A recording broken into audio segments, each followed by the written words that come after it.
imekataliwa kwa sababu haina damu ya kuosha dhambi. Kaini ni mwenye dhambi, Habili ni mwenye dhambi. So wanapokuja kutoa matoleo wote, wanafaa wakuja na toleo la mnyama ambaye anaweza kumwaga damu. Tunaelewana? Wanapoleta sadaka wanafaa kuleta sadaka iliyo na damu, iliyo na uhai. Haleluya. Mambo ya Walawi 17 verse 11. Tuharakishe. Harakisha. Walawi 17 verse 11. Nasema ni Walawi, Leviticus. Harakisha. 17 verse 11. Sikiza vile Mungu amesema kuhusu damu. Kwa kuwa uhai na mwili u katika hiyo damu. Kwa kuwa uhai wa mwili u katika hiyo damu, nami nimewapa ninyi hiyo damu juu ya madhabahu. Mungu anasema nami nimewapa ninyi hiyo damu katika nini? Madhabahu. Katika madhabahu. Katika nini? Madhabahu. Aha. Ili kufanya upatanisho kwa ajili ya nafsi zenu. Ili kufanya upatanisho kwa ajili ya nafsi zenu. Kwani ni hiyo damu ifanyayo upatanisho kwa sababu ya nafsi. Kwa sababu ni damu inayofanya upatanisho kwa sababu ya nafsi. Haleluya. Kuhani alikuwa katika Agano la Kale ili afanye upatanisho kati ya mwanadamu na Mungu, na alikuwa anafanya upatanisho kwa damu. Damu gani? Damu ni ya mwana-kondoo. Mtu akiwa na dhambi alikuwa anakuja na mwana-kondoo. Akikuja na mwana-kondoo, basi huyo mwana-kondoo anachinjwa. Akichinjwa, kupitia damu ya yule mwana-kondoo, mtu anapatanishwa na Mungu. Na dhambi zake zinasamehewa. Ndio maana sasa Kaini, ndio apate kukubaliwa na Mungu, anafaa alete mbuzi, ama alete mbuzi kama vile Habili ameleta. Lakini Kaini naye kwa sababu ya kiburi hakuuliza mashauri, alikimbia kwa shamba akavuna vitu zake akaletea Mungu. Bwana asifiwe. Watu wengi wanafikiria Kaini alileta sadaka mbaya. Lakini nataka nikuulize, ukiniletea vitu mbaya, tuseme ninaweza kukasirika ukikataa? Tuseme umeniletea vitu mbaya kisha nikatae, wewe utakasirika? Najua ni mbaya. Si ulikuwa unajua ni mbaya? Si ulikuwa unajua ni konde? So huwezi kasirika. Lakini kama utaenda kwa shamba lako, utafute ile mahindi mzuri kabisa, ile ndizi mzuri kabisa, ukuje nayo kwa pasta, kisha pasta akatae, utasikia aje? Haleluya. Utasikia vibaya. So Kaini alikasirika sababu alitoa na moyo wote, lakini Mungu akakataa. Ni kwa nini Mungu akatae? Hakuelewa moyo wa Mungu. Kaini hakujiuliza mbona Mungu amekataa. Lakini kwa sababu ya kiburi alikasirika, kwa sababu ni mtu alijiamini.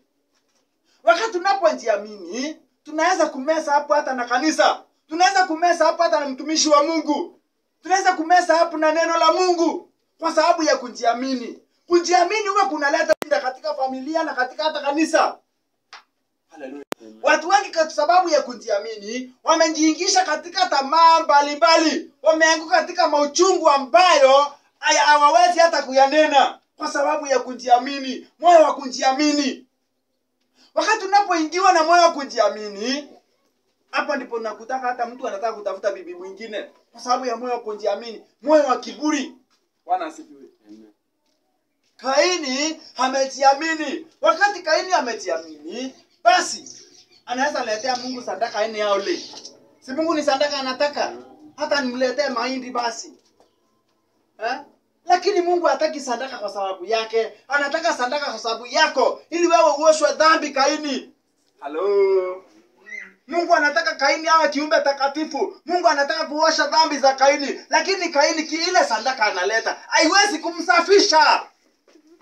Haleluya. Amen. Ndipo sasa Mungu akaangalia, akaona Kaini ndio ametoa. Are we together all? Mungu akaangalia, akaona ndio Kaini ametoa, lakini hajatoa kulingana na neno. Bwana asifiwe. Amen.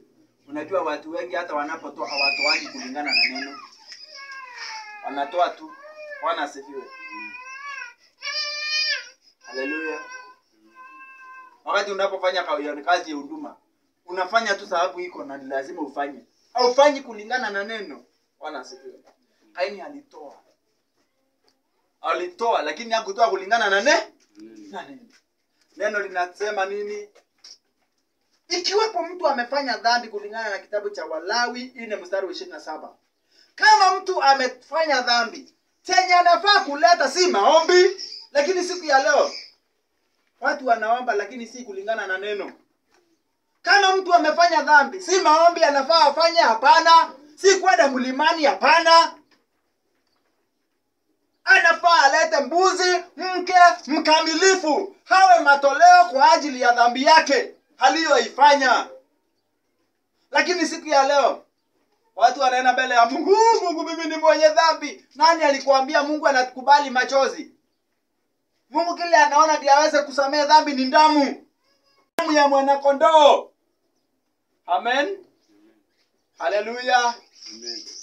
Bila damu ya mwana kondoo duniani yote hakuna mtu anaweza kusamehewa dhambi.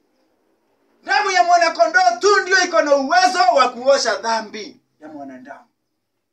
Na ndio maana hakuna jina jingine wanadamu wamepewa ambalo linafaa kuokolewa kwalo isipokuwa jina la Yesu Kristo, mwana kondoo wa Mungu aliyekuja duniani akachinjwa ili tupate msamaha wa dhambi, ili tuoshwe dhambi zetu. Hallelujah. Are we together?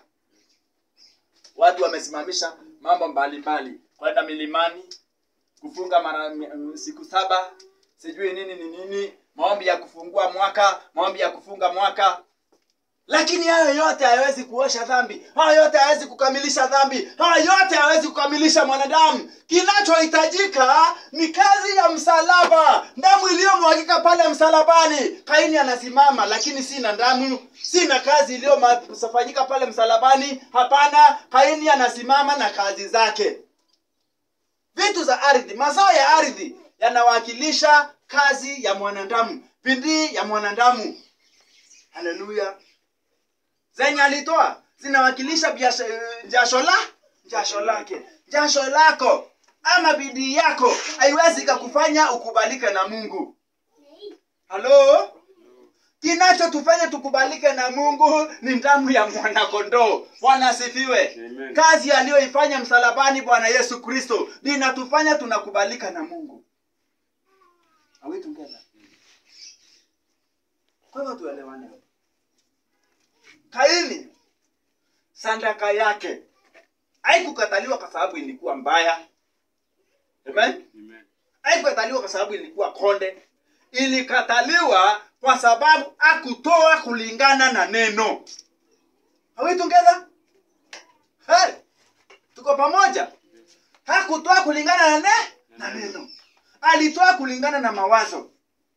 Bwana asifiwe. Amen. Na akatoa matoleo ya mwili wa matoleo. Yani unaposikia mazao ya ardhi, nani ameumbwa na ardhi? Ni mwanadamu. Ardhi imebarikiwa ama imelaaniwa? Imelaaniwa. Hello. Genesis 3 verse. Usikate. Genesis 3 verse 17. Harakisha usome hapo. Genesis 3:17. Genesis